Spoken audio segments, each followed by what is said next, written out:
with cladding, what is your recommended source of information to determine what product has actually been used? Look, obviously combustible cladding is quite a significant feature at the moment in Australia and around the world in terms of what's happening. There's all sorts of various means of identifying what is on your building. And I'm presuming in this instance, there might be, I guess, some suspicion or concern about what's there. And Nick, you may want to know, what is the material.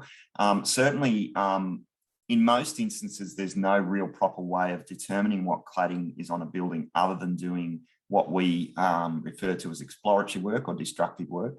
What that is, I don't like using the word destructive because, but it is taking a sample from a building. So it is about taking a core sample out of the building and being able to look at and get that core sample tested. And then that will determine whether the material is actually compliant, combustible or not. And that's the beginning of the whole journey, is starting with that testing. That's where it all sort of commences. One of the biggest problems in the industry with this cladding debacle that's occurred is that you would expect you'd be able to pull out some construction documents and have a look at the documents themselves as to whether, what particular cladding was specified in the first place by the architect, or even delivery dockets, what was delivered and put on the building. I can categorically tell you that information is inherently unreliable because of this period of time we've been through where quite often builders don't follow the original design, or a developer may put pressure on a builder to get it finished quicker and buy a cheaper material or whatever.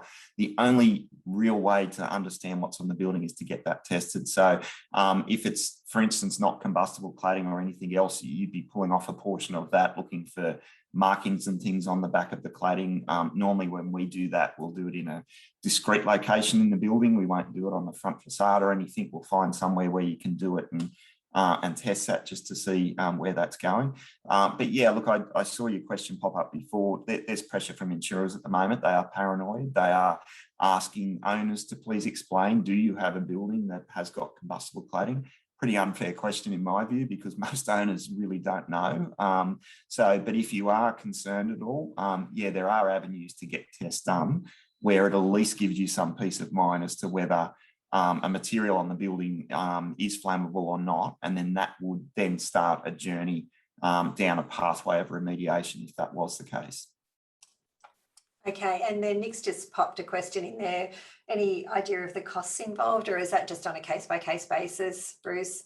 Yeah, look, it's on a case-by-case basis. I could take that offline and work, but ordinarily it's going to depend on the building. Look, another important one I'll add into this, and depending on the size of the building you're talking about, but the other issue we've found with combustible cladding on a lot of buildings is we'll do a test in a particular place on a building and we'll determine that might not be combustible, but we'll go around the corner and do another test and it's a completely different product and it is combustible. So depending on the size of the building, sometimes there has to be a series of samples taken. And again, in the industry, there's lots of different things that have occurred, but sometimes a builder might get 3/4 of the way through, they run out of materials, they urgently want to get it finished, they ring around, they try and find where they can get something. Somebody's got a material and they'll say, it'll be fine, just put it on. And it turned out it was combustible. So it might have been a mixed use of materials through whatever reasons. So quite often, it does result in doing multiple tests, not just one.